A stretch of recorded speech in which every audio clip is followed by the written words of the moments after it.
This is where you start talking, Adrian. I think he was having trouble with his audio. Right, I'm just going to pause. There we go then. All right, let's just start with a bang, shall we? Good evening. My name's Adrian Turner from Geelong Gliding Club, and this evening we'll be running through airspace and navigation as part of the GPC syllabus. Now, full disclosure, the way I hope to do it this evening is to use the slide deck that you can see on your screen there as a bit of a framework, and I'll also be working against the trainer guide for this unit. Now, to give you some advice as to where you might find the trainer guide, I'll just slip back into the GFA website so that there's no confusion. Drop into the document section, go down to GPC training, go down to theory lessons, and you'll find it. You'll find it in the drop-down section there. So if you want to refer back to it, that's where it's hiding. The reason why that's of value is within the slide deck itself, you'll find a number of embedded links that'll take you to some pretty valuable online resources that I'll refer to throughout the presentation. So that's where it is, and it'll still be there after we're done and dusted this evening. So we want to go through a few things this evening, and I'll work with hopefully the magic of PowerPoint won't fail me. It looks like it's trying to at the moment.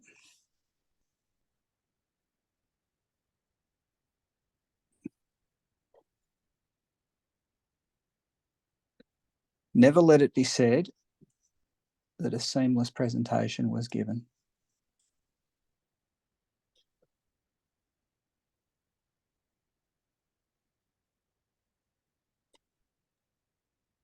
Okay, so scope of this lesson, as we said, airspace and navigation.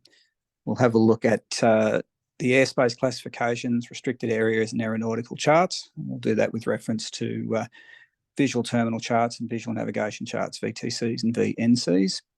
We'll go through radio procedures outside of controlled airspace. We'll have a look at the online resource that is NAIPS, and we'll find NOTAMs, area forecasts, and aerodrome forecasts within that. We'll have a look at altimetry procedures, and we'll talk about the relevance of the transition layer and operations above flight level 110. We'll also have a bit of a look at search and rescue procedures. We'll have a chat about basic navigation, and I'll say basic there because this is very much an applied skill, but we'll look at the background and the supporting tasks that you'll have to do in order to get ready for a nav. And I'm having a bit of a click fest here.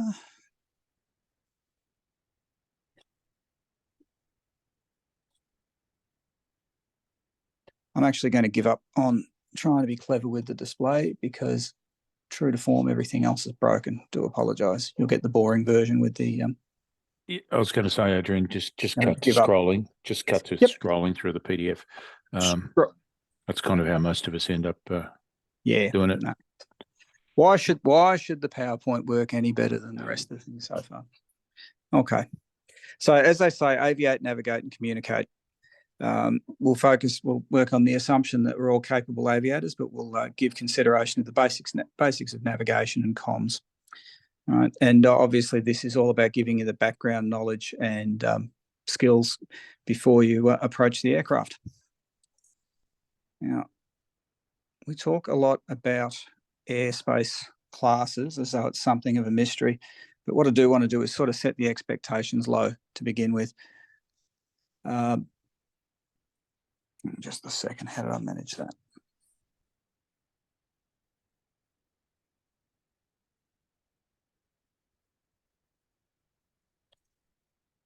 That's a lot better.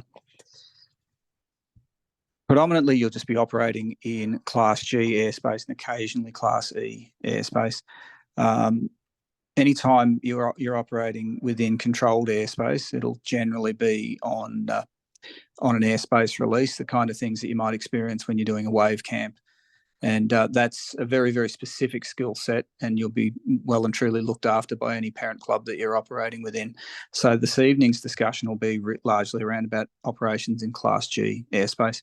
Now, just a show of hands, is there anybody here that's that does or has operated in Class D airspace around Camden? Just want to make sure that I'm not cutting you short in terms of information. No. All right. So look, we'll give you a bit of a famil on the other controlled airspace classes, but by and large, we're really talking about the classes E and G. Now, one thing I'd like you to take note of here, and this is for further when we talk about other areas, you'll notice within the industry, we call it a bit of an upside down wedding cake that you see within the Class C volumes. And the reason why I'm referring that to you is you'll find a lot of uncontrolled airspace has overlying controlled steps. And those of you that operate around Bacchus Marshall recognise that. But this is just a bit of a visualisation tool for when you start looking at VTCs and you start trying to decipher and visualise the airspace volumes and the steps that you see. Now, there's not a whole lot to tell you with respect to Class G airspace other than to recognise that within that volume, no one's getting a separation service as it is. Aircraft can get traffic information on each other via an area frequency, and we'll have a look at the charts to discern where the frequencies are for that. But for the most part, you're essentially self-separating. It's see and avoid, and use of other synthetic tools such as SLAM and ADSB. Yeah. Did anyone? I should have stressed at the beginning of this, the easiest way to work through this is by way of Q&A. So I'd be very comfortable if anyone wants to pose any questions at any given time. Shout out, because I'm a bit restricted on what I can see in terms of your respective faces. But if you want to jump in with any questions at any time, please do.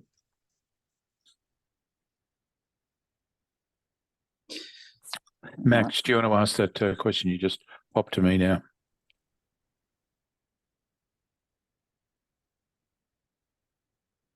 Yes, please. A question about the lowering of Class G to 6,500 feet. What's the situation with that?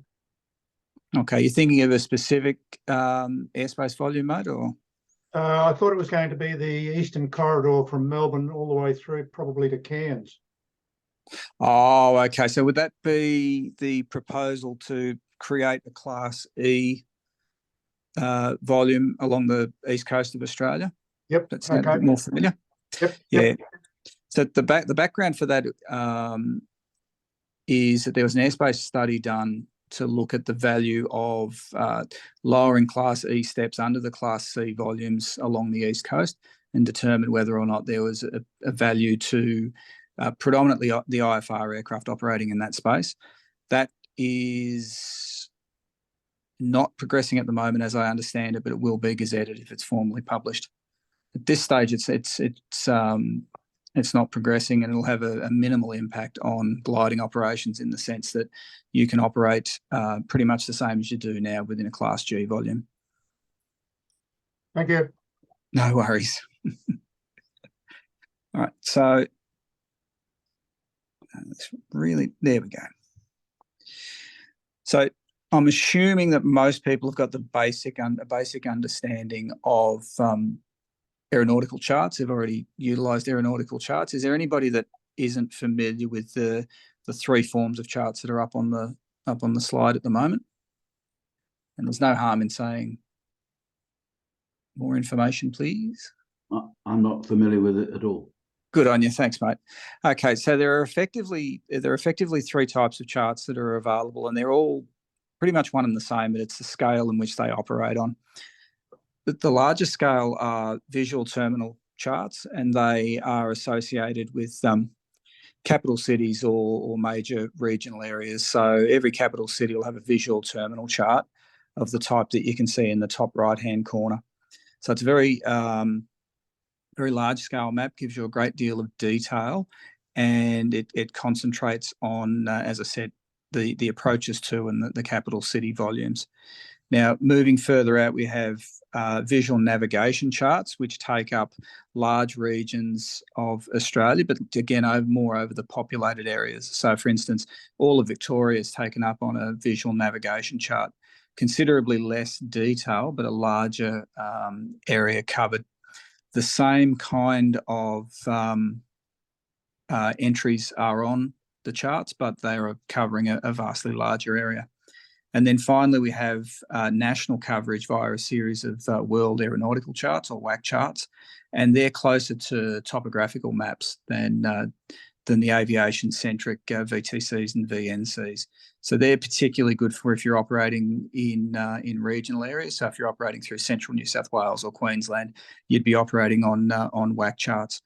They're a lot smaller in the scale, so therefore there's considerably greater area of coverage, but a lot less detail. So wherever you can, you work with a VTC. It'll give you a much better graphic picture of what you're flying over. But where necessary, you resort to World Aeronautical Charts. Same principles apply for their utilisation, but it's all about the level of detail on them. Now, if we go to the next one, we can start to. I'll see if I can just pop this out a little bit. This is the one that we actually want to break down a little bit. This is where we start going into. Now, see, a sensible person learns from their mistakes. Unfortunately, that is not me. What I wanted to do at the moment is just dissect a few of the more important details that you'll find on a chart. First of all, you're going to do several. Well, you're going to do a number of things with it. Primarily, you're using it to locate your position. So therefore, that's the basics of navigation. But you're also going to be looking at airspace boundaries and frequencies as well. So the navigation component of it is obviously about using the details on the map against the features on the ground to determine where you are. But then once you've established your location, you're starting to look at the airspace boundaries within them. Now, if you remember the upside down wedding cake analogy that I used earlier, if you can visualize the concentric circles that you can see radiating out from this location here, what you're seeing is the airspace volume as it steps out. So the control zone steps that we talk about. Close in, they're lower to the ground. The further out you go, the higher they are. Now, if I can zoom in a bit.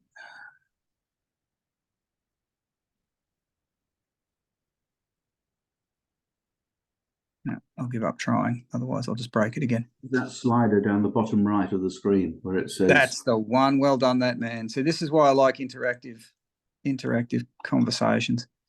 So what I want to do, this is actually a VTC for Perth, which just goes to show that even Western Australians can navigate. What we have here is centred on Perth Airport itself. And stepping out, the first circle you can see, the dotted line there, is actually the control zone that goes all the way down to the ground level. So that's controlled airspace right down to the ground there. The next layer up is the lowest level of controlled airspace is 2,000 feet, according to the number you've got just there. So what you're seeing is you've got a volume of airspace that you can fly underneath controlled airspace up to the dotted line. You step out a little bit further and the airspace steps actually get higher and higher. So out here at about 30 nautical miles from the airport itself, you've actually got a lower limit of 4,500. So for those of you that fly out of Bacchus Marsh, that's effectively the same sort of setup that you've got at Bacchus. You've got a controlled airspace step sitting over the top of your head. So what this does for you is if you're operating in the vicinity of Perth Airport, it gives you an indication of the vertical height that you can attain and remain outside of controlled airspace up to a set distance from the aerodrome. Right. So on top of being able to locate where you are by virtue of the features on the map, the steps also give you an indication of where the controlled airspace boundaries are. Now, the third key piece that I'd like you to take away from the map is the frequency markings that you can see. Now, they're all distinguished. There's two different distinctions that we make with respect to frequency markings. Number one, where you see the rectangular shaped markings, they're an indication of the area frequencies within either the controlled airspace volume or outside of controlled airspace. And those give you an indication of what frequency you want to dial up for the area frequency that you can operate on. Now, more specifically, you'll end up with what we call CTAF frequencies, or common traffic advisory frequencies, that I'm sure a number of you are familiar with. And if you were to zoom in on this particular image here, it'll give you an indication of what the CTAF frequency is for that particular aerodrome. Now, I've sort of waffled through a number of bits and pieces, but does that pose any questions for anyone? Is there anything that you'd like me to dissect on this particular slide? So where it says ML send 133.9 Yep. and then the green one underneath it. Yep. Just tell me what that is again. Okay, so there's two sides there. So this is the 1339. There's two frequencies there. One of them is for inside of controlled airspace, yep, and the other one is for the area frequency underneath the controlled airspace step. Okay. So if you're operating outside of controlled airspace, then you're on the 1339, and if you're inside controlled airspace, you're in the green box there. Thank you. No worries. No worries. Adrian, So those spots where you like that small picture that says where you need to take a picture of a cloud. What does it mean? Oh, this one here? Yep. I'm not 100% certain, to be honest with you, mate. This is not a marking that you'll actually have on the actual chart. I can only assume that wherever this particular image has been sampled from, it's able to give you an image via an interactive display. Now, what it might be, and I'll talk about these in a moment, there are a number of references that are available online where there's a bit of a plain language guide to operating in the vicinity of Perth Airport. So if you're operating in this particular region, the guide gives you a bit of a breakdown on local procedures. And at a guess, I would say that this particular chart has been lifted from that document, and it probably gives you an image of what's in the local region. So if you're flying around in a powered aircraft, you can pre-brief yourself and know what landmarks to look for. So I dare say that that's what that is. So that's a basic breakdown of a visual terminal chart.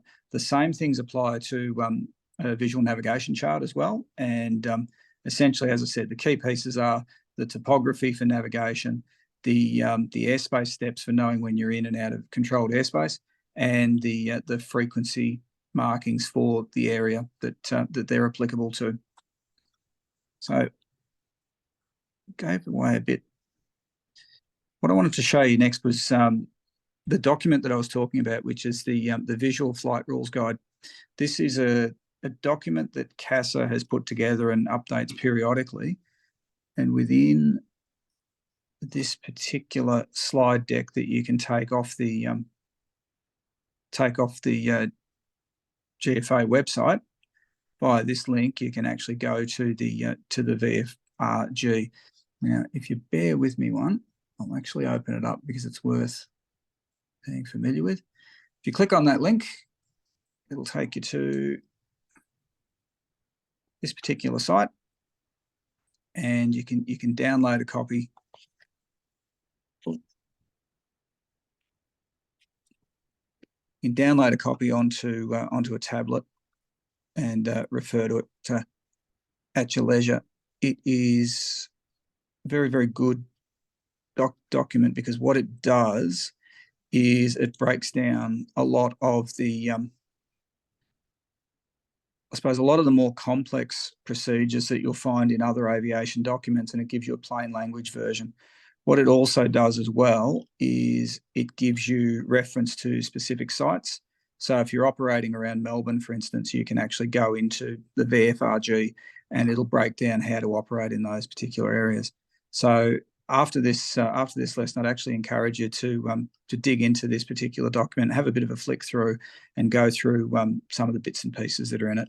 You'll also find some fairly good plain language discussions around meteorology as well. So have a good look at that, and I'm sure it'll answer a lot of questions. It's actually a good little reference piece to keep tucked away. Is anything out of that you'd like me to break down? Obviously, it's probably something that you'd want to refer to prior to coming up with the curly questions. Yeah, just bear with me. I can't see all these smiling faces at the moment. Okay. So the next piece of reference. Sorry, Adrian. Yep. If I'm now flying in Class G airspace, then typically I'm going to have my glider radio on 1227 or the designated chat frequency for where I am. Yep, potentially. Yep. Yeah, probably, but I may have it on another frequency to suit the conditions from the area that I've flown out of. Yep. As I wander into these concentric rings, when do I need to start switching my radio over to more formal frequencies? Okay, I suppose it depends entirely on your intentions. So within Class G airspace, you don't have a requirement to monitor the frequency. Within Class E airspace, there's an expectation that you're monitoring the frequency if you can. Right. So down in G, you're more than welcome to be on whatever frequency you want. In more congested areas where you're getting close to zone boundaries, it's worthwhile actually being on the designated frequency, because there is a surprising amount of traffic and a surprising number of broadcasts that are being made. So your glider chat frequency is fine when you're in an isolated area, but as you are getting closer and closer to operating near a busier volume of airspace, it's well worthwhile actually being on the area frequency or the CTAF frequency if it's applicable. Okay. Now you've just said CTAFs. In the old days, we had MTAFs as well. Do we still have them? And if so, what's the difference in the requirements on us? Okay, so MTAF would have been a mandatory traffic advisory frequency? Yeah, okay. So we have common traffic advisory frequencies now, and I think that's pretty much the naming convention for anything that would have been an MBZ or an MTAF. So a CTAF is effectively a designated frequency within 10 miles of an aerodrome. May or may not be one, but if there is, it's promulgated on on the chart. I think we're talking about one and the same thing, just with a different naming convention. Sure. Okay. Yeah. So next source of reference material. So NAIPS is another really good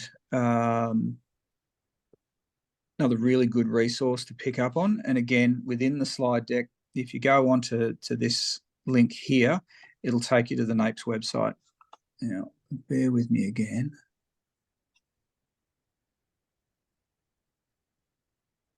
Click on that website, pop yourself into this space here. Once you're registered, and it's an immediate registration, it's very straightforward.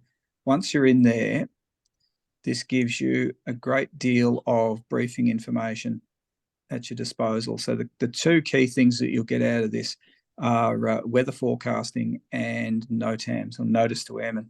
And this is a bit of a disjointed slide deck, but we'll touch on those shortly. What I wanted to show you is you've got this available to you. This has become decidedly clunky for me. I do apologise.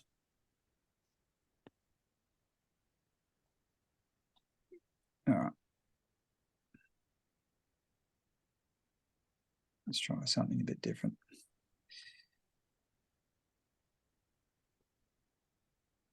So this is pretty much like hieroglyphics to the uninitiated, but the thing to take away from it is you've got the option of dialing in specific sites, or you can dial in an area, which is probably more applicable to a lot of our operations.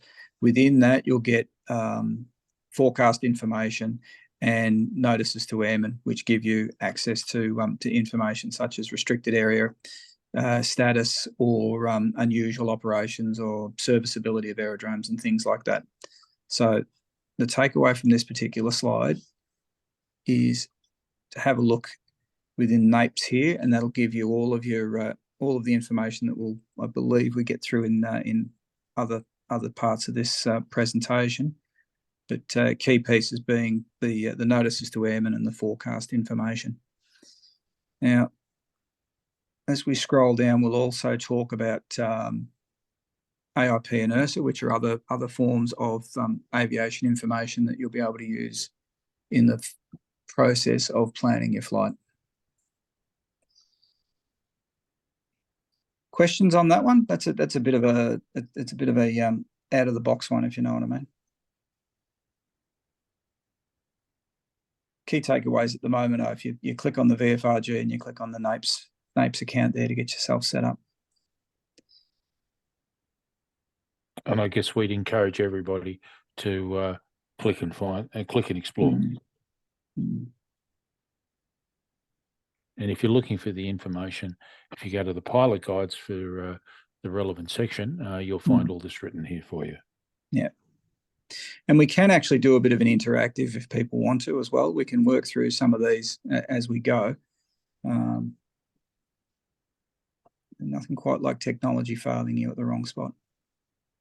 Now, I'll touch on these and then I'll go back to the charts to show you. Even within Class G airspace or uncontrolled airspace, there can still be areas where flying is restricted. Now, there are three other forms of airspace where there are restrictions applicable, and the names are actually pretty intuitive. And starting from the bottom, there are danger areas, and effectively what danger areas are is that there are operations within them that could pose a higher risk to other aircraft. Those that fly out of Bacchus are familiar with Danger Area 399 out to the west of the field. To us, that's just access to an extra 1,000 feet of airspace. But to the rest of the aviation community, that area is marked as an area where unusual operations occur. So therefore, you need to exercise a high level of vigilance if you're operating in there. Restricted areas are areas where you may be able to gain access to them, but they're through prior permission. Generally, their permission is granted by ATC, but there are other authorities. For instance, north of Melbourne, around Mangalore, there are restricted areas that belong to the Army, and you need prior approval from them to go in them. Now, we referred to notices to airmen earlier, or NOTAMs. This is where your NAIPS access comes in handy, because restricted areas promulgated on a chart, the status of those NOTAMs can be found through the NAIPS website. And we can do a little bit of a walk back through that later if you want, just to understand how you might establish the status of a NOTAM. NOTAM, in short, is a piece of information that may or may not be current and describes a particular set of conditions. With respect to a restricted area, they'll tell you whether or not they're active. And the final piece is a prohibited area, and in the simplest of terms, that means that under no circumstances can you enter that volume of airspace. Now, going back to our chart, what do they look like? You can see areas such as these here marked on the map. They're an indication of what a danger area, or we call them PRD areas for short. The map's not prohibited, showing. restricted, and danger areas. The map is, oh, now it is. Yeah, it's really uncooperative. So I could.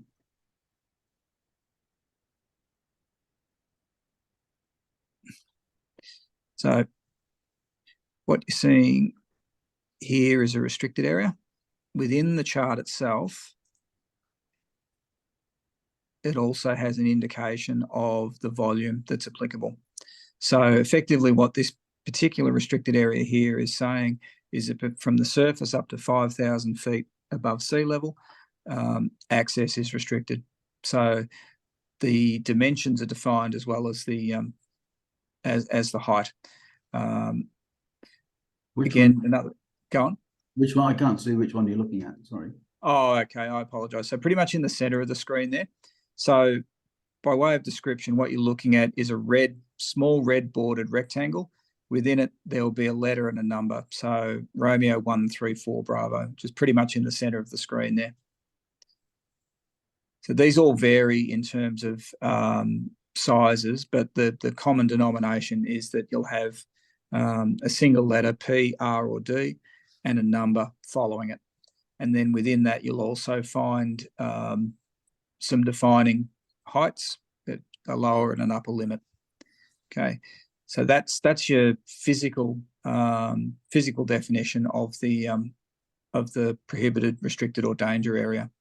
Okay, and as I said, danger area you can fly through with exercise caution.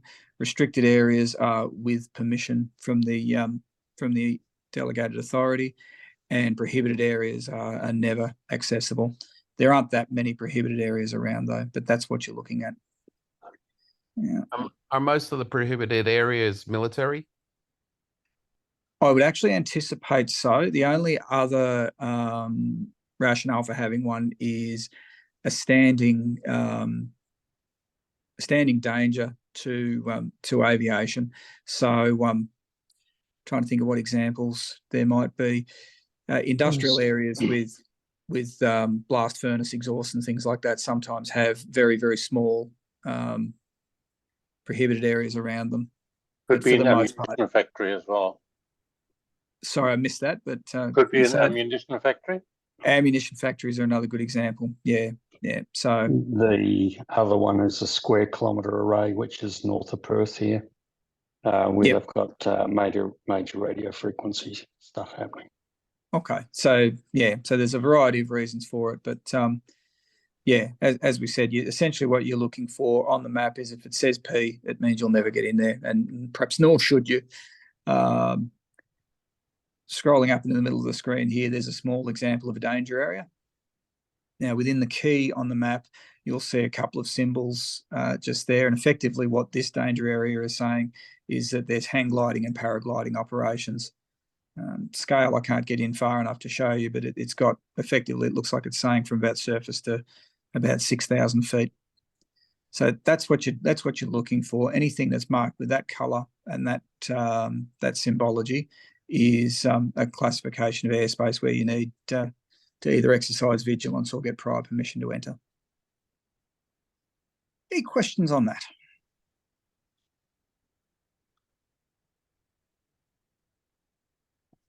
All right, so moving back through.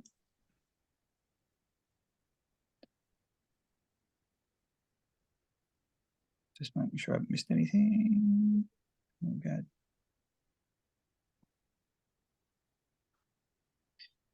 So again, that's referring back to NAIPS for establishment of PRD airspace. We can even have a look back into NAIPS, but I'll just go down here.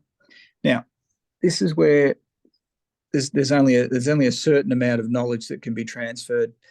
NOTAMs or notice to airmen are effectively pieces of information that may or may not be permanent in nature, or that vary in such a way that they can't be recorded in other documentation such as URSA. Now, they are a bit of a challenge to read in the first instance because a lot of it is shorthand information. What I'd recommend you do is, following on from this, you want to operate at your local aerodrome. We'll do a worked example where we'll go back into NAIPS shortly and we'll work our way through a site that we're all familiar with and have a look at some of the content that's in there.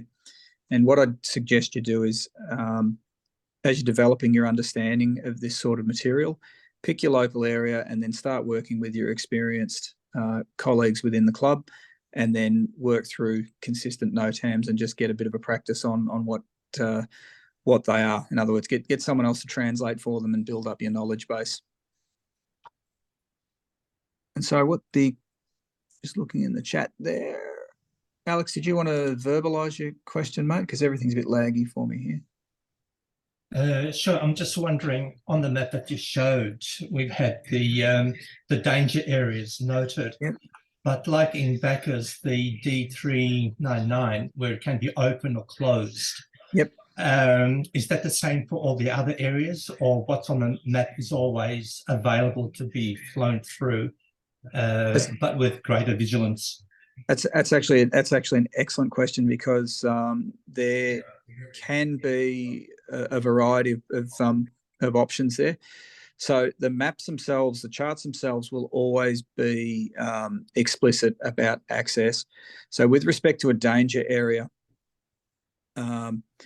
it's effectively always classified as a danger area. So most common ones are generally flying training areas around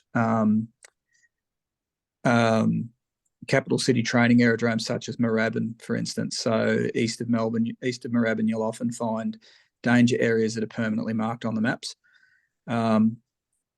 Restricted areas are an example of those that switch on and switch off. And on the charts, there'll be one of two options marked on them with respect to a restricted area. One of them will be particular hours, or it might be, a 24/7 marking. The other one will be that the restricted area will be marked hours by NOTAM. And that's when you have to work back into your NAIPS log on, go through the area, and then establish whether or not the NOTAM is I should say, whether the restricted area is in effect.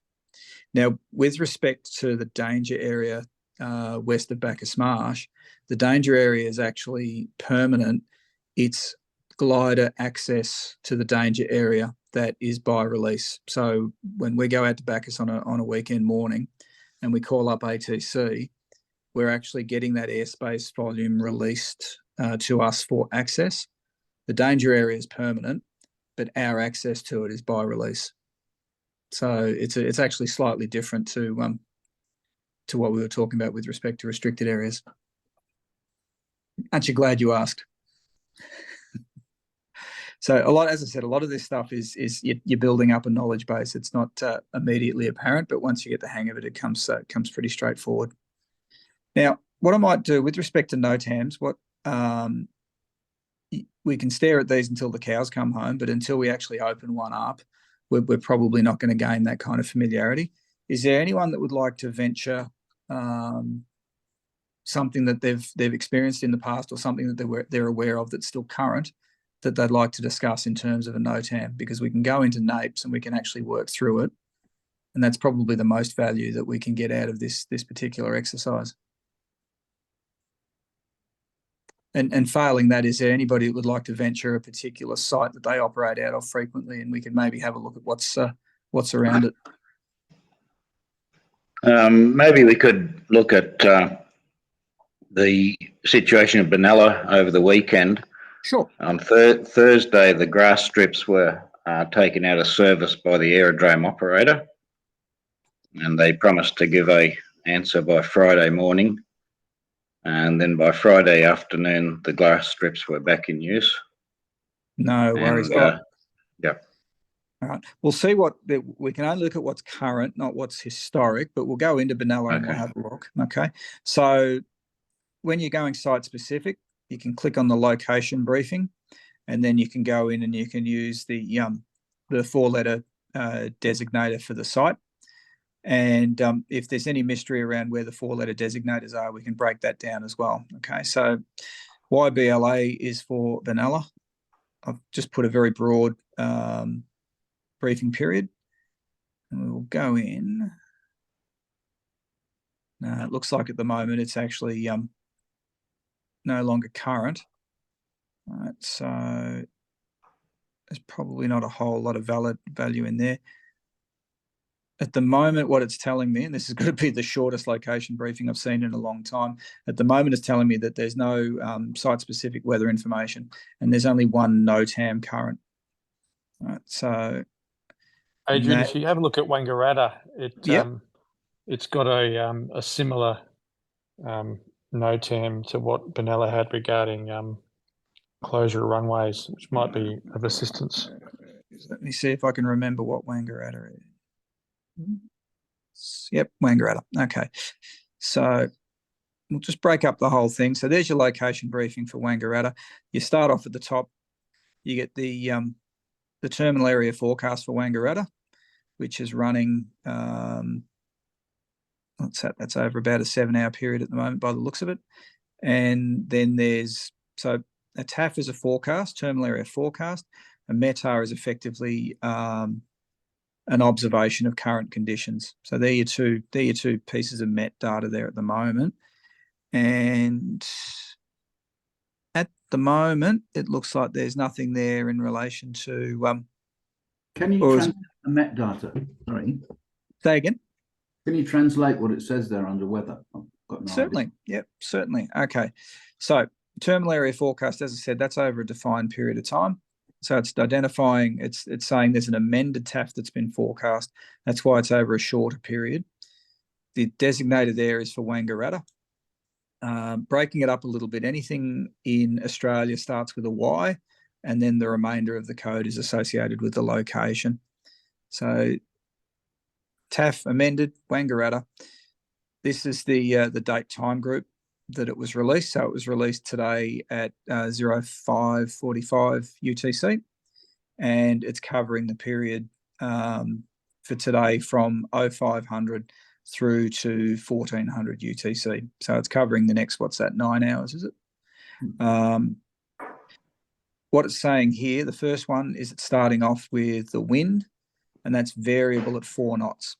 So under 5 knots, the wind direction is generally specified as variable. So what you're seeing there is effectively it's saying it's a 4-knot breeze, could be coming from any direction.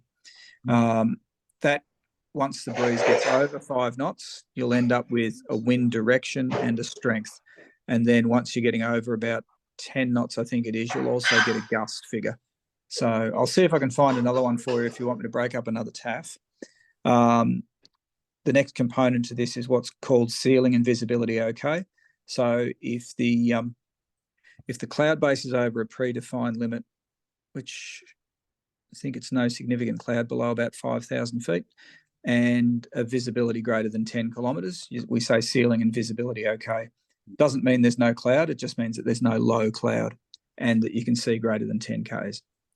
Now there's a trend within this as well, and that is from 0600, so it was released at 0500, but from 0600, the wind will settle down into the direction of 130 degrees, but remain at 4 knots, and it'll still remain cav okay. So what you're seeing there is it's saying this is the initial forecast, but from a particular time, the wind will change. This is a pretty vanilla TAF, and we can have a look at another one if there's any interest, and we'll look at one that's a bit more complex. And then what we've got over here is in 4 or 3 hour increments, I think they are, the temperature is going to trend 22 degrees, 21, 16, 15. And of most interest to us, the QNH, or the barometric pressure, will be 1,014 trending down to 1,012. So that's the forecast across that period. And then underneath that is what we call the METAR, which is an observed set of conditions for Wangaratta. And that was released at 1000 Zulu. What it's saying here is it's automatically generated. So this wasn't an observation by a human, but by a set of instruments, saying that the wind was 200 degrees at 3 knots, visibility greater than 10 kilometres, and no significant cloud. Temperature 17, dew point 15. Sorry, can't see your faces, so if you've all fallen asleep, I apologise. Go on. No, I just said thank you for that. Thanks. No worries. No worries. That's interesting. Thank you. Yep. No worries. Could you just talk about the runway closed? 0827. Okay. Yep. No worries. So what are we saying down here? All right. So like I said, deciphering NOTAMs is an art. So the NOTAM, so this is the actual identifier for the NOTAM. Right. Now, not that you'll get this far down into the weeds, but effectively this is NOTAM Charlie 37 of 2023, and it reviewed Charlie 35. Right. So that's what that means. But in simple terms, you take that as the identifier. Now it's saying that runway 0927 is closed. I'm assuming, and this is where I'm stretching the memory, but I think that might be due surface water. Does that ring true to what you've experienced up there recently? That's what it means. That is excellent. Well done, that man. Thank you. And this is the time that it was closed and the estimated time that they expect it to be back in service. So you can get a little bit of information out of that, or a little bit of practice on it, I suppose. The rest of this is in association with instrument approach procedures. So why is vanilla in there again? Sorry, say that again, mate. Under the second caution, it says overlaid by vanilla. Let me have a look. Procedure is overlaid by Benalla RNP 26 holding. Okay, so what it's saying is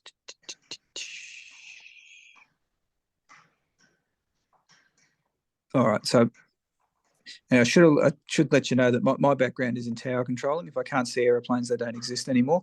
This is more of an en route black art. But from what I'm discerning from this is that they're saying that the particular approach that they're talking about actually has holding patterns and missed approaches associated with two other types of approach. So the RNP approach that they're talking about has an NDB holding pattern or approach and missed approach, and another RMP for Benalla. So if you can picture the two aerodromes in close proximity, both of them have instrument approaches. If you're making an approach for one aerodrome, the approach for another aerodrome may actually be in close proximity or flying over the top of it. So it's giving you a bit of situational awareness. It's basically saying, don't feel you've got the whole sky to yourself. Listen out for people that might be doing these operations because they'll be close by. It's more often the missed approach. So the approaches won't often overlay, but the missed approach with another aerodrome might. Yeah. So in that instance, yeah, you got to be mindful of what's going on around you. Was there further? Sorry, I've ducked out of that. But were there further questions on this particular one? Because I don't imagine there's too many IFR equipped glider pilots out there.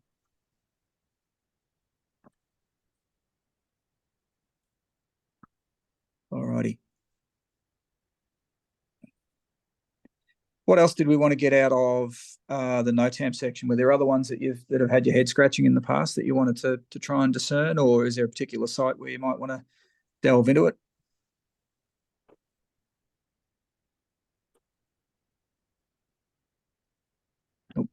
I think it's probably safe to say, Adrian, that you've given us a good base, and if folk want to know some more, they can talk to the grey hairs around their club, or if they're stuck, they can contact myself and I can pass it through to you. That's it. Yeah, that's it. The key piece with NOTAMs is to have a look at those base documents around NAPES and the VFRG and things like that, and start digging into the documents that'll give you the D codes as well.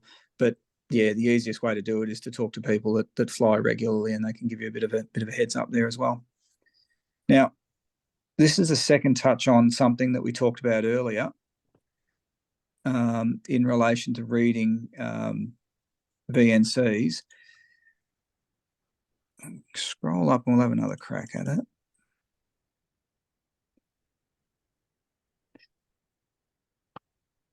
Again, this slide deck's a good one for taking away and going, okay, so what did Adrian say, and what did he really mean by it? A lot of the bits and pieces that we touched on earlier are laid out better in this particular slide here, because we can actually get a better view of what we're seeing there. Can't find a restricted area and time zones, but no. So again, touching on all the things that we said earlier, the bits and pieces such as the upper and lower limits of the airspace volumes.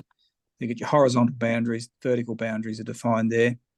CTAF frequencies, and more for IFR operations, obviously dialing up the instruments. Again, area frequencies and the controlled airspace volumes that overlie them. Questions on that, or did we manage to touch on that? Okay.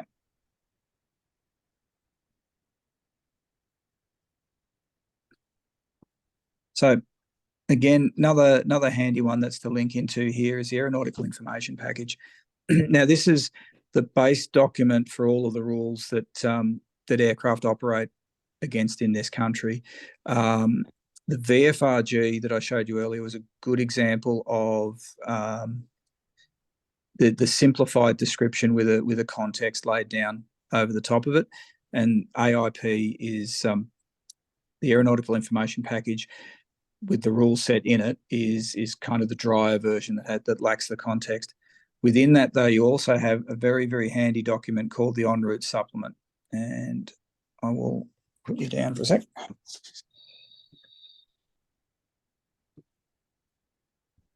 I'm going to be in real trouble now because the whole thing's going to go sideways on me.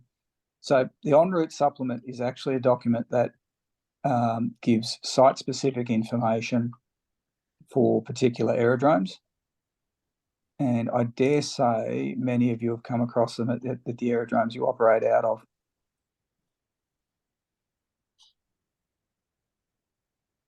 So who wants to randomly call out an aerodrome that we can have a look at? Or do we just want to default to Benalla? Horsham. Horsham. Oh, who'd go there? One or two aerodromes in the country. Where are we? There we are. See if I can remember which one I needed to pick. That is not the one you want.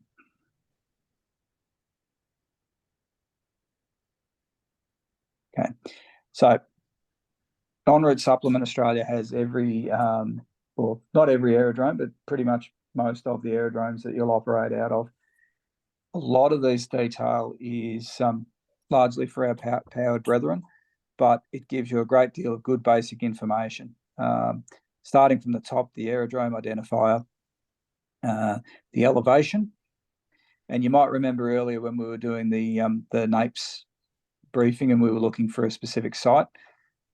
En route supplement will give you that particular site. So if you're in doubt as to what the code is, go into IRSA, look up the aerodrome in question, and look for the 4-letter designator. That'll take you back into NAPES, and then you can pick up the current information there.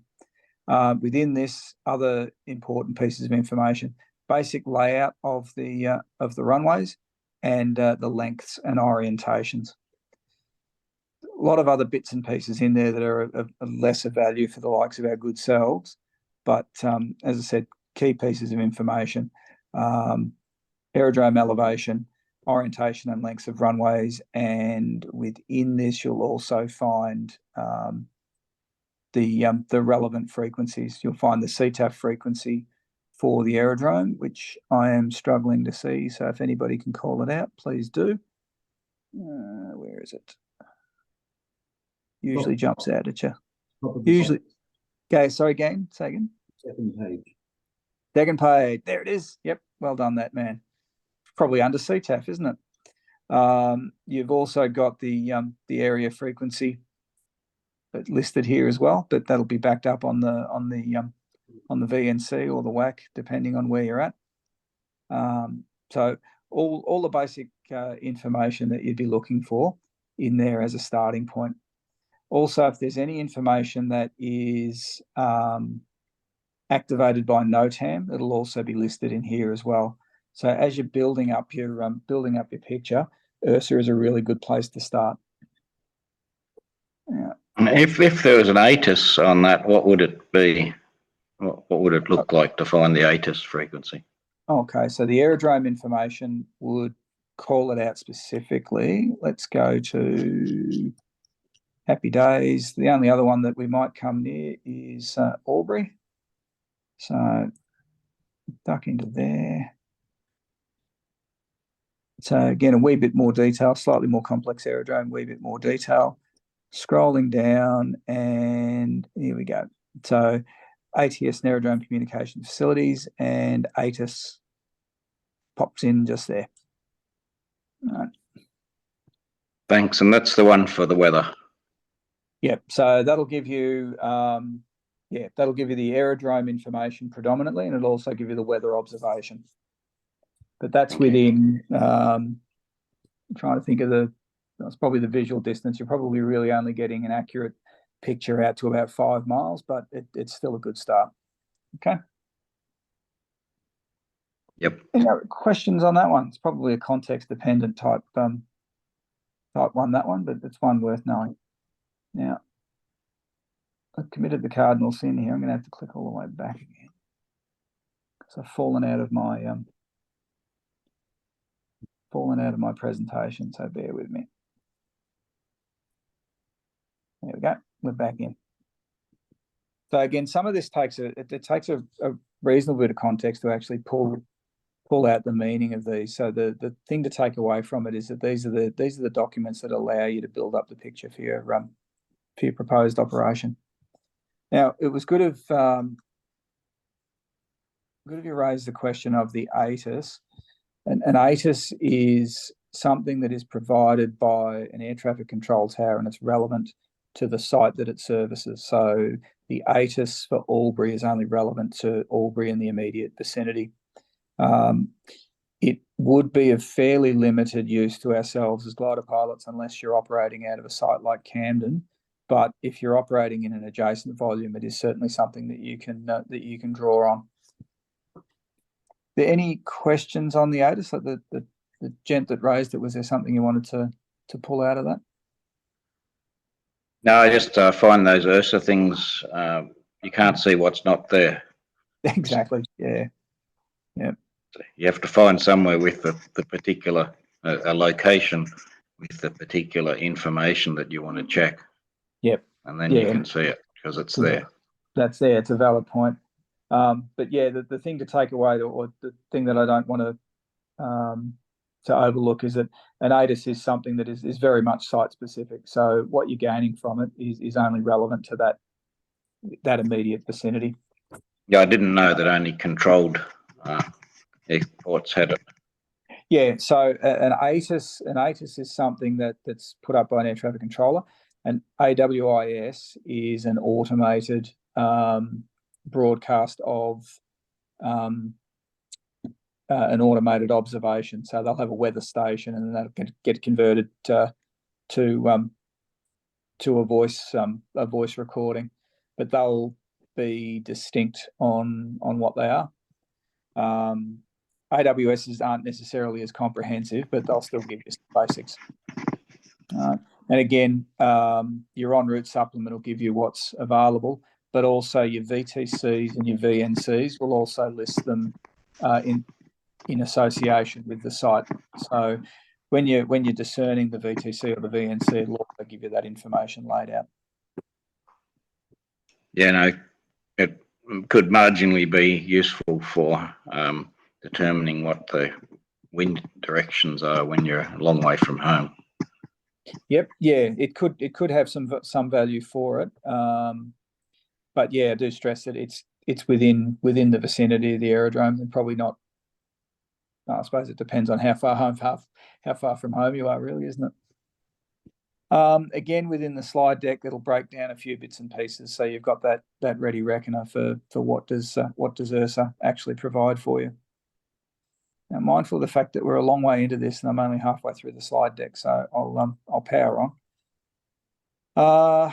Again, like we touched on earlier, in G airspace and to a fair extent in E airspace, you're not getting any air traffic control service provided. What I do want to say though on that is you're not getting a separation service. However, you can, on request on the area frequency, get traffic information.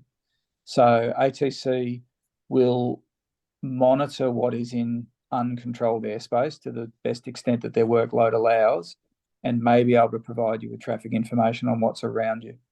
But as I said, they're not giving you a positive service, they're giving you a potential service on request. They're also a possible source for area QNHs as well. So if you want the barometric pressure for the local area, they can also provide that for you.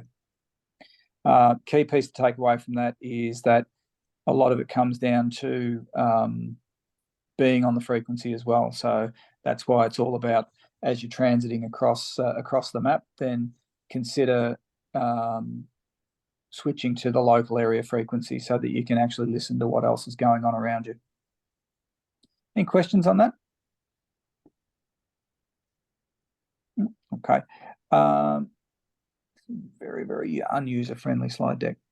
So we talked about common traffic advisory frequencies earlier. These are probably the most common frequencies that we're operating on. Effectively, within about 10 miles of an aerodrome, you tune to the common traffic advisory frequency. Most of us grow up knowing them from our training operations, and they just stick. But again, within the charts, you'll find the relevant CTAF for sites listed on there, and the practice is within 10 miles of those, you should be transferring over. Now, if you're flying cross country, you're looking at switching from an area frequency to a CTAF frequency as you approach it, making a broadcast of intentions, staying on that CTAF frequency within 10 miles, and then transiting back to the area frequency as you leave. Again, that's one thing in your navigation component, is when you're drawing up your task, have a look at the frequency boundaries that you cross and make a note for yourself that this is an action that you need to take as you progress. Now, there's a very, very good piece of reference material again within the slide deck. This one here, operations within the vicinity of non-controlled aerodromes. And mindful of the time, I won't walk you through it, but I will urge you to have a look at it, because it breaks down in really simple terms what you need to do when you're operating in uncontrolled airspace. So, like I said, won't break it down, but have a good look through it. It'll give you some really good rules of thumb with respect to operating outside controlled airspace and the radio procedures that you need to apply. Now, I'll pause for a moment. Are there any questions around operating on the radio in Class G airspace? Adrian, one on that. If you're near an airfield that's got AWIS as well, it can be worth having a listen into that to see what's actually going on weather-wise as you're transiting. Absolutely, yeah, absolutely. And again, touching back on the local wind, it's a good opportunity to sort of just rebuild your picture on what's going on. The other one too would be whether or not it's got a QNH observation, so that you can check the accuracy of your altimeter as well. So again, in part of your pre-brief for your navigation exercise, if you have a look at things that you'll come in the vicinity of and determine whether or not you can pick anything up as you go along. What do we got next? So again, pretty much as we said, monitor area frequency, have a look at your pre-brief yourself on your VTC and your VNC, and then as you're approaching the CTAF frequency, make sure you're selecting the required frequency. And this is a really, really important thing to discipline yourself to do, because the closer you get to an aerodrome, the more likely you are to come in conflict with another aircraft. Yeah. Scrolling through, talk about altimetry in the next bit. And again, mindful of the time, I'll just touch on the high points here. We think in terms of, in the early days, we think of altimetry in terms of with reference to ground, which is absolutely the prime function of an altimeter. But as we start to operate at higher levels, we also need to think of altimetry as something that we utilize in order to segregate ourselves from other aircraft. So as many of you are aware, VFR powered aircraft set their cruise levels as a function of the direction they're traveling. And we'll touch on this a little bit later, but the critical piece to take away from it is that not only are we establishing our height above ground, but we're also making sure that the height that we're at is complementary with the direction that we're traveling. And gliders obviously don't have the luxury of being able to cruise at a certain level, but for us, it's more about an awareness of what the prevailing traffic flow might be doing. So bear that in mind when you're considering your altitude and your direction in combination. Now, as we know, an altimeter is nothing but a barometer, and that's obviously affected by variations in QNH, which, as a number of you have commented on, the opportunity to update your QNH as you go along is the opportunity to make sure that your altimeter is set to the correct altitude. Now, don't think that's pretty much what we've covered across there. We're all familiar with the difference between setting heights above sea level and heights above ground when we talk QNH and QFE. Bear in mind that if there's anyone with the practice of setting to 0 at their departure aerodrome, pretty much everyone else is operating on heights above sea level. And again, that emphasis on our altimeter is not just about referencing above ground, but it's also about segregating ourselves from others. So you want to make sure that you fall out of that practice and start setting your altimeter to QNH once you start getting into cross-country operations. Now, there's an interesting comment with respect to area forecasts and using AWS and things of that nature.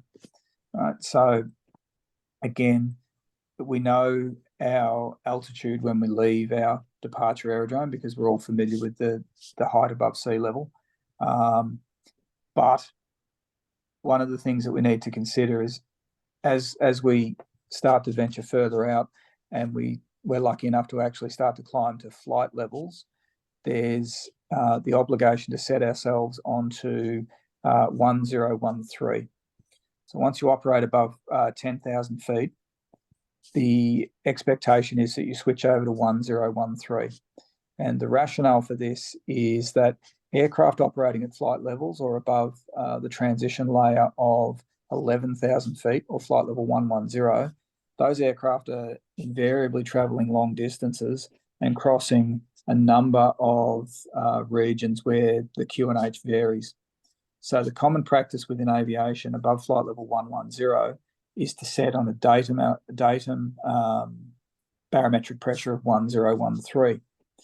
What it means is that it removes the influence of QNH variations, and that everybody operating above flight level 110 is setting to a common setting, which means that if you're operating at flight level 110, everyone in your vicinity is set on the same level, so that when we start getting into volumes of airspace that are controlled by ATC, the altitude you're assigned will be separated from other assigned altitudes, regardless of the QNH fluctuations that you see. So that's the background why it's important to go over to 1013 as you're climbing above it. Now, for us, given that we're fluctuating at altitudes, it's not about separation, but it's about being on the same datum as everybody else, so that you have an understanding of what everybody else is referencing off. The problem comes when you actually descend again, though, doesn't it? So if you depart from your aerodrome on a set altitude that you've set it to the height above sea level for your aerodrome, transition up above flight level 110, you get up here and you're operating on 1013, you as a glider pilot have a bit of a conundrum when you come back down again, don't you? Because conceivably you don't have a datum anymore because you've dropped out of 113. This is where the value of your pre-flight briefing comes in, where you record the area forecast and the area QNH, so that when you drop down below flight level 110 and you need to set your QNH, you know that your barometric pressure is going to be as per the area forecast. Doesn't necessarily mean that it'll be exactly accurate, but it does mean that you are working within the ballpark of reasonable. Now, I've just fired a whole lot of words at you. Is there anything out of that people wanted me to unpack?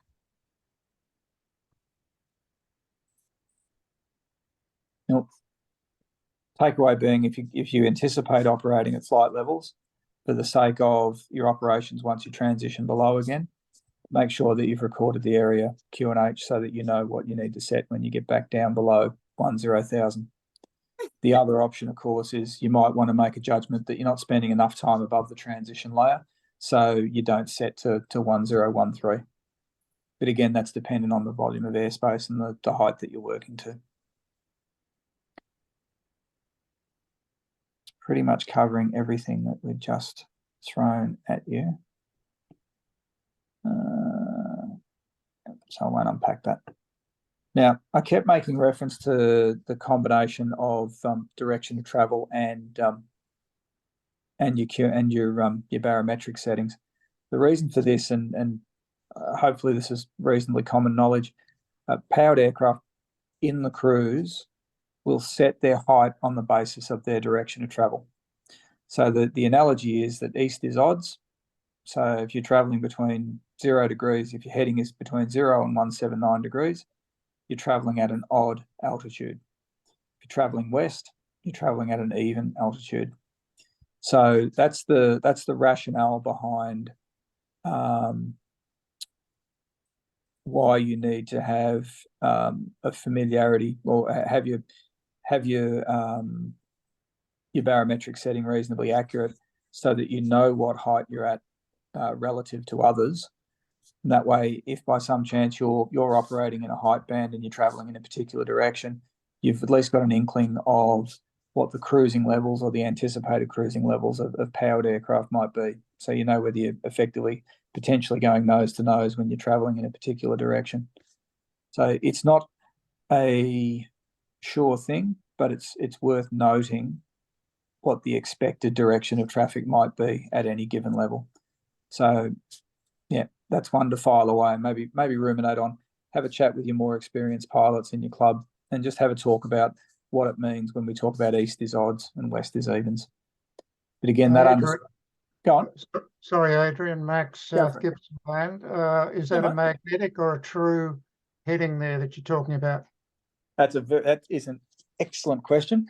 So when you get right down to it, I was going to say VFR tolerances are somewhere between about 180 degrees, I think. It's the direction of travel is effectively going to be, I'm trying to think about the right way to put this. The aircraft will be flying on a magnetic heading, but they'll have made their plan on a track by virtue of the fact that they're flying off a map. The variation in this corner of the world is only about 10 degrees anyway. So odds are it's not going to make a difference which way they're referencing it. I'm not sure if I've actually answered your question or not. Well, I guess so. It'll be in a book somewhere. It's just that there's a difference of 1,000 feet if you're on magnetic or true. That's the theory. Yeah, Max, the magnetic's not going to work. When you're flying, you might be laying off some wind, so you wouldn't be using the compass to absolutely to tell you. Well, we're still tracking on a heading of some description. Yeah, that's it. It's in the planning. The planning will tell you the track, the angle of the track, which will be off the map. Yeah. The difference between your track and your heading is going to be about 10 degrees, but I suspect that the graphic might have been a little bit misleading. Any time between 0 and 179 degrees, and don't fuss between grid and magnetic. Anytime you're tracking in that range on in any kind of easterly heading, you're going to have an odd level. So VFR aircraft are traveling at 1,500, 3.5, 5.5, 7.5, 9.5 if they're heading eastbound. Right. So the graphic isn't a relation to the height you're at. It's if you're traveling east, make sure you're traveling at an odd level. If you're traveling west, make sure you're traveling at an even level. That's if weather and terrain permit it. You're not fixed to those things. That's in an ideal world. So the difference between grid and magnetic or track and heading in this instance is marginal. The thing to take away from it is if in general you're traveling east or west, pick odds or evens. So sorry if that graphic's been a bit misleading there.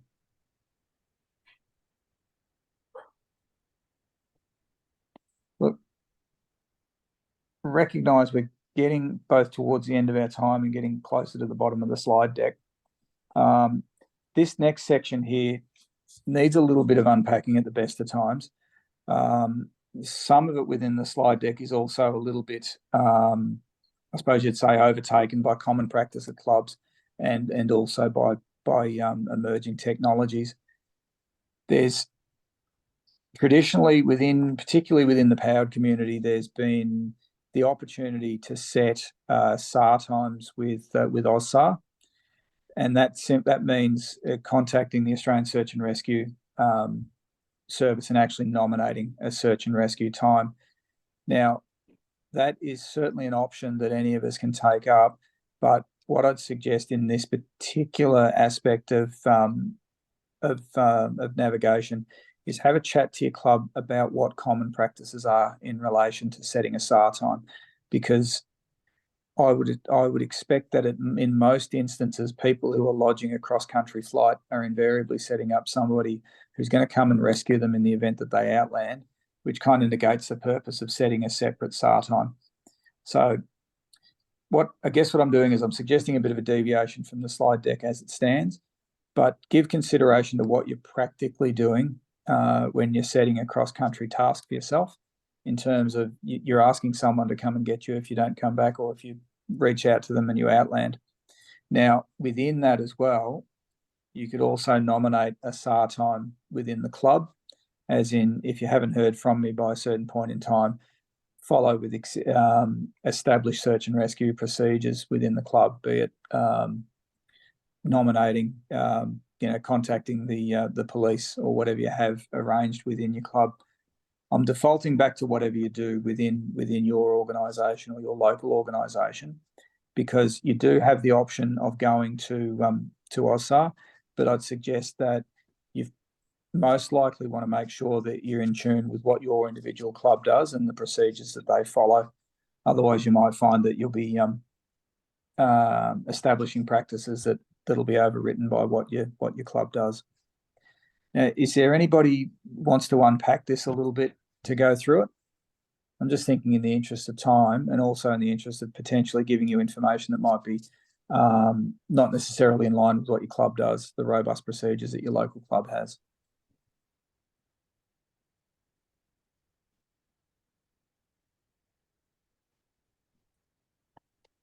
All right. So again, I refer you to the slide deck for the background on what the broader industry procedures are.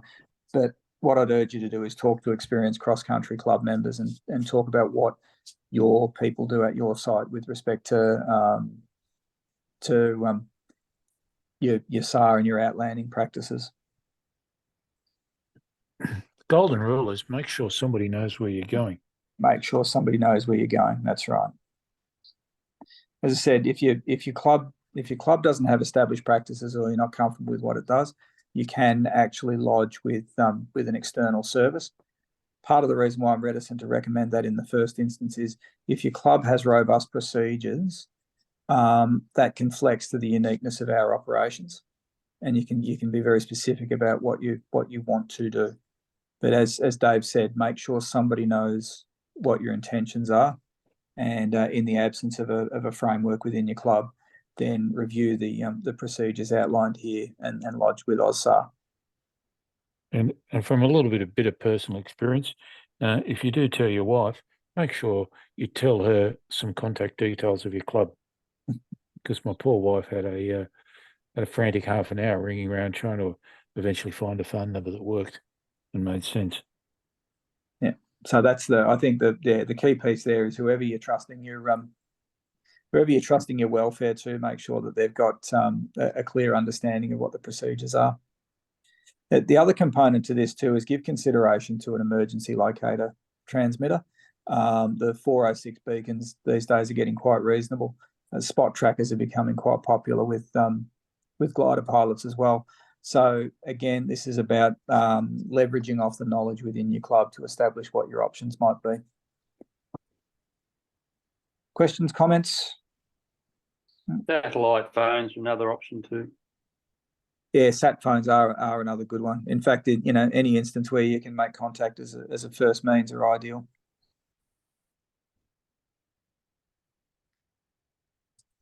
This has got to be the greatest lag. Right, here we go. Now, we're getting towards the end of this deck. One thing that's worth noting is that a lot of the navigation that we're about, a lot of the practices that we're talking about really are practical application of knowledge. So it's very difficult to convey the theory without a strong practical follow-up behind it. So what I'd be urging you to do is to link up with an experienced club member who has an understanding of cross-country navigation, because the theory that we're touching on for the remainder of this section is going to be fairly light on, and there's a lot more to it than the bits and pieces that we've gone through.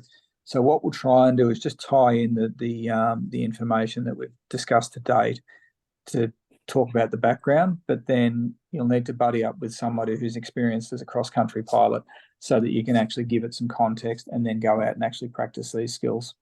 All right.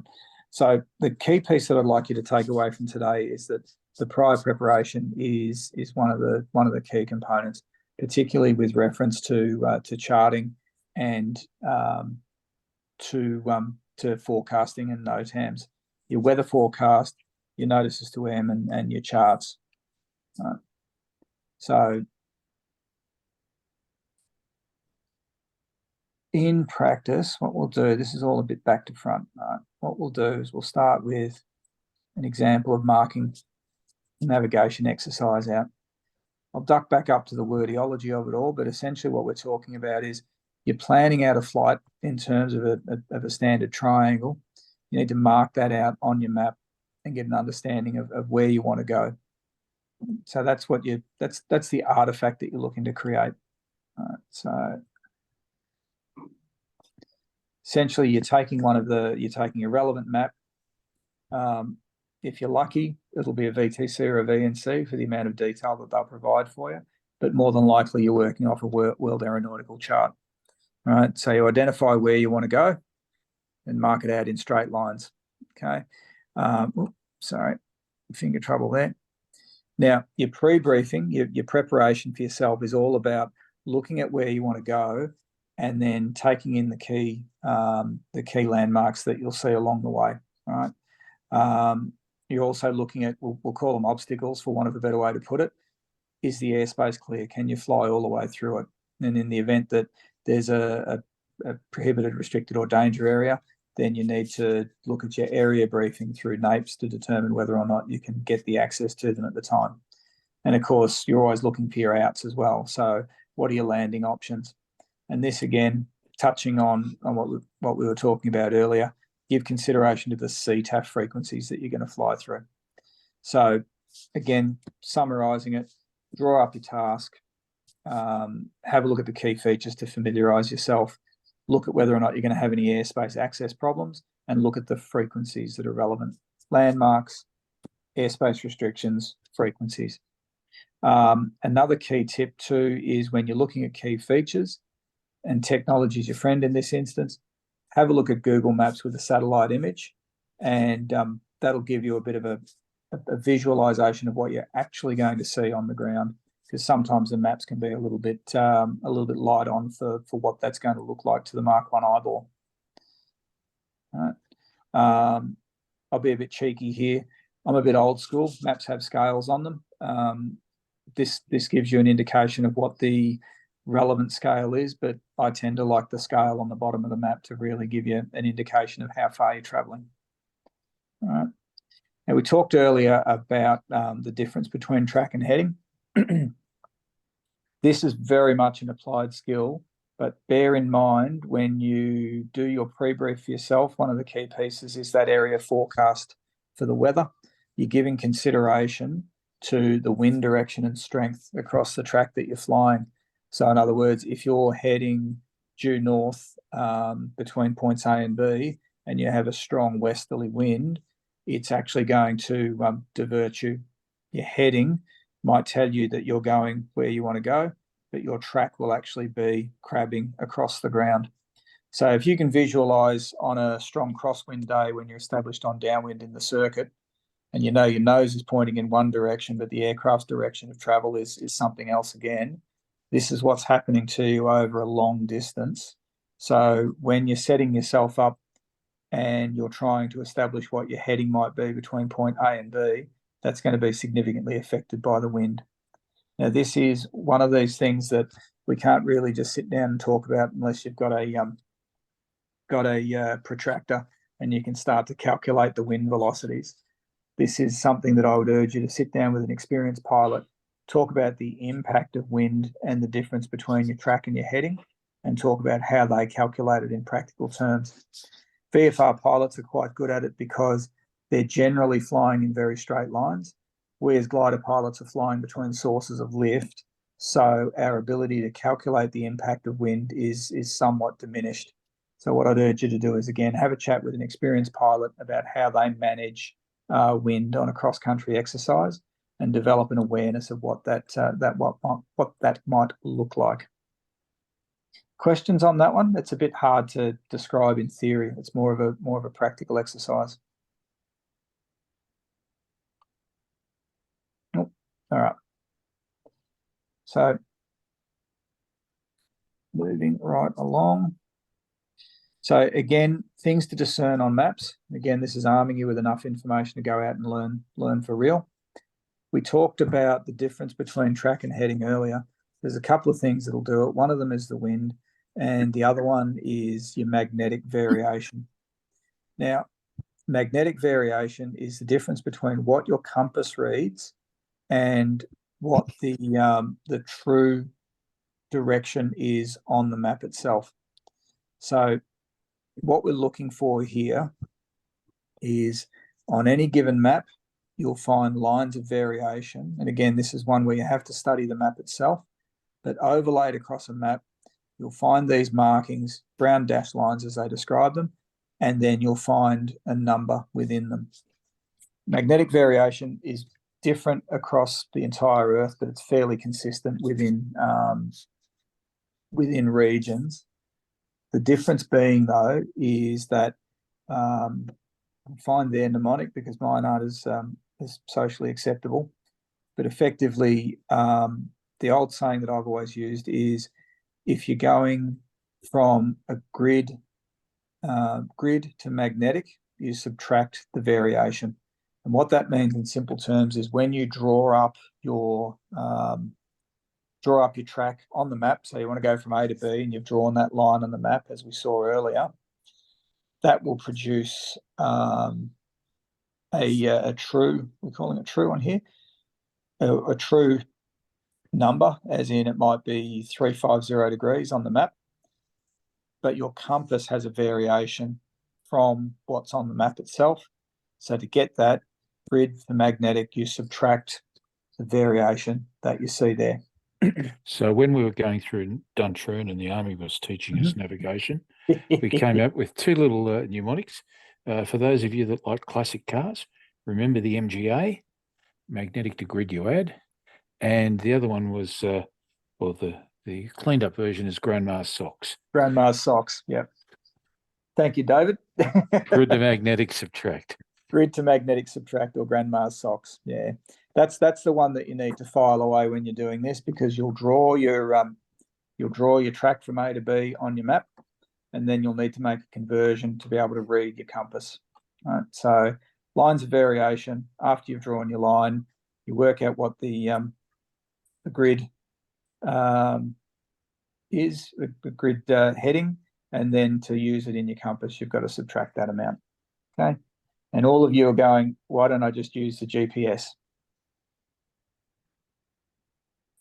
So again, back to that original picture, we can see we've got our, ABC triangle.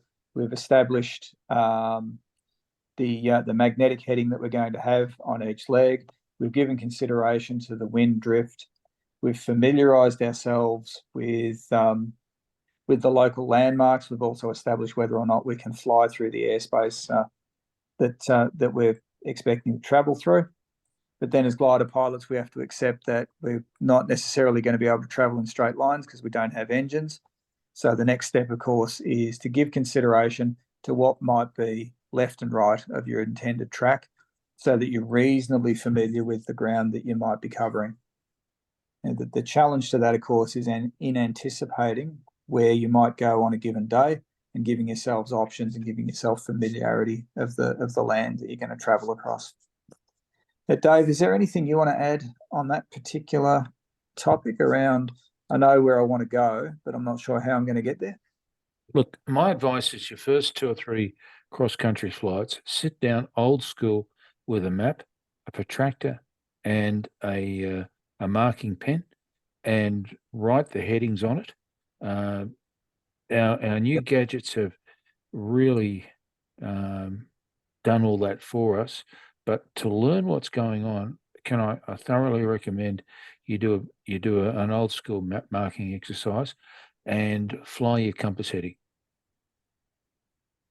Yeah, I couldn't agree with you more, Dave. I think one of the key, like you said at the start of all this, is that, GPS has had a negative impact on the sport.